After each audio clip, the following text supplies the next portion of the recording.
우리나라와 일본의 첫 양자 협의에서 한국이 규제 강화 철회를 요구하지 않았다는 일본 정부의 발표에 대해 우리 측은 충분한 설명과 요구를 했다고 반박했습니다. 무성의한 회담 준비 상황부터 딴소리 결과 발표까지 하는 등 일본의 태도로 볼 때 갈등 해결은 쉽지 않아 보입니다. 강태욱 기자입니다.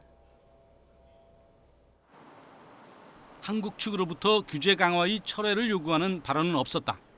일본 경제산업성 간부가 양국 협의에 대해 브리핑한 내용입니다.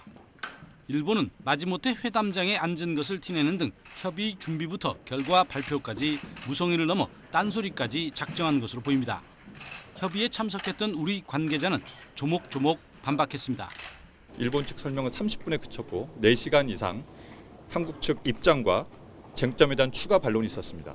이걸 어떻게 단순히 설명회라고 말씀할 수 있겠습니까?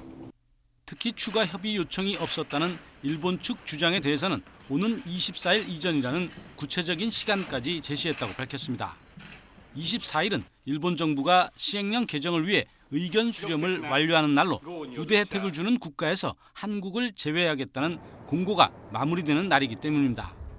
또 불화수소 등 세계 품목의 수출 제한과 관련해 귀책 사유가 된 일본 기업의 수출 프로세스 문제도 얼버무렸다고 지적했습니다.